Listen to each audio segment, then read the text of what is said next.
Starting a business today can be overwhelming, frustrating, and a bit lonely because you don't know what you're doing. There's no secret formula or manual for how to start each and every business because each one is unique. But if I were to start over today, these are the 6 essential steps I would take to start any new business idea, whether you know what you want to talk about or not. Step number 1 is to set up a website. This is your online profile and your resume to the world. So what should your website include? People come to your website to find out who you are, what you do, and how you can benefit them. Also, how they can have a relationship with you. Tell them your passions. What are you about? Tell them where you've been, what you've done. You can put anything on this. This is your website. It's just where people can come and connect with you offline in a place that you own.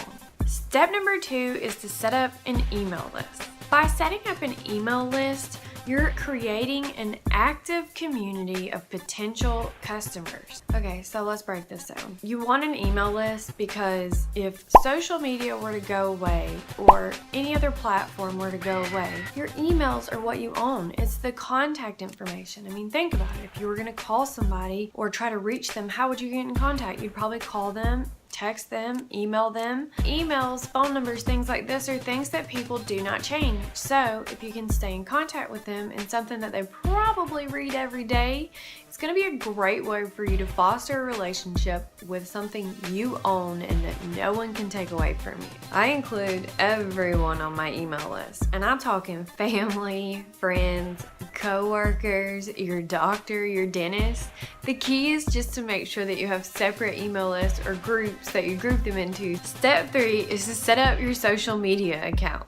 You want to get social so others can find you. You have to remember that different platforms are for different people and different businesses or brands. So you're going to find the one that works best for your business or brand and start with it, perfect it, get really good at it, get your system down, and then you can move on to another one. So if you start on Instagram or Twitter, then you might want to wait to start on Facebook. To me, Facebook takes a lot more of your time and building versus Twitter you can set up in probably 5 minutes. The same thing with Instagram. No matter which social platform you're on, make sure that you completely fill out your profile with your bio, change your picture, also your header. This is your biggest advertisement for your brand. You can tell people what you do here. It's a billboard for you. So if you're not filling it out, you're losing potential interest in your business and brand because people don't know what you do. Now, while you're starting to set up your website and your social media,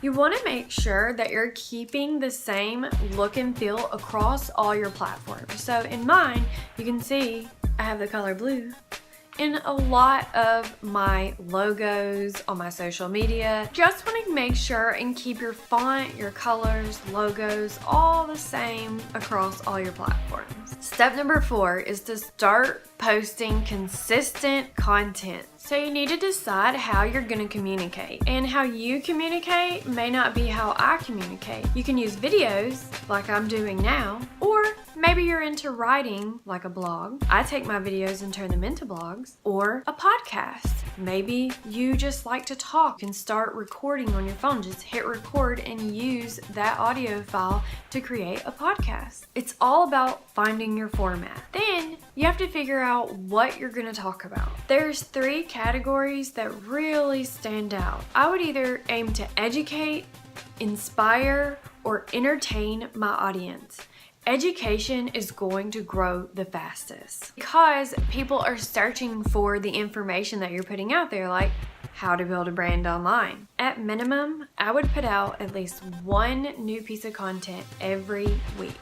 You want to create consistent content so your potential customers know that they can expect you to come and show up for them. Step number 5, get your content in front of the right audience. You're going to start promoting and marketing yourself and your content. So when a lot of people are starting out, they aren't sure what they want to talk about. When I was starting out, I wasn't really sure what I wanted to talk about, or what I was going to start sharing.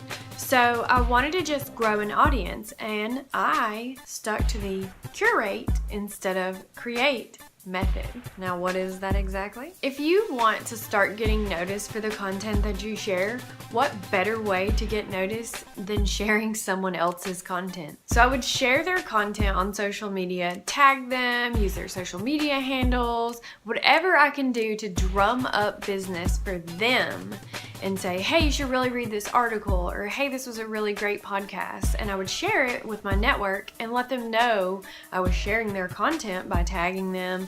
And usually they would share the same content again, and it would expose me to their audience. And I started to grow a following on social media really fast. While you're trying to grow this following, the best way to figure out what your audience needs from you or how you can pitch your product or service is to actually start asking them questions. Like, what are your pain points? If you'll listen to your audience, they'll actually tell you what they need or want or don't want from you. Now, during this process, you're essentially trying to get them off of these other platforms and onto your platform from where you're marketing. So you're marketing to them, trying to get them off of, say, social media and onto your website or your conversion page, and make sure that they sign up for your email list. Even if you don't have anything to sell them yet, at some point in the future you will. So if you'll stay in contact with them and just communicating with them, stay in front of them on social media, it's going to bring awareness to your brand and let them know who you are and that you're there all the time.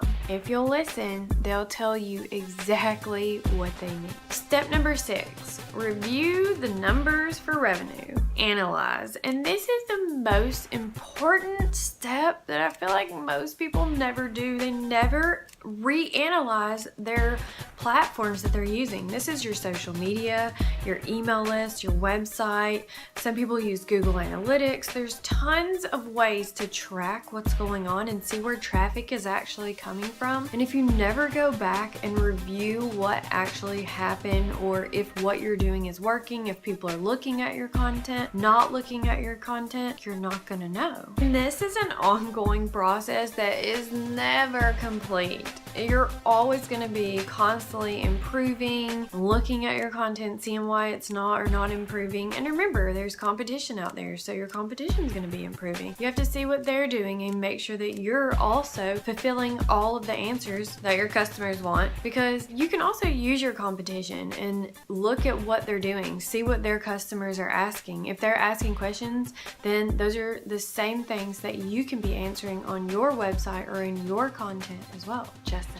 So let's review. Step 1 is to set up a website. Step number 2, start an email list. Step number 3, create a social media account. Step number 4, post something, either audio, video, or written. Step number 5, promote your content. And last but not least, step number 6, analyze those results. So now you know how to start building your brand online.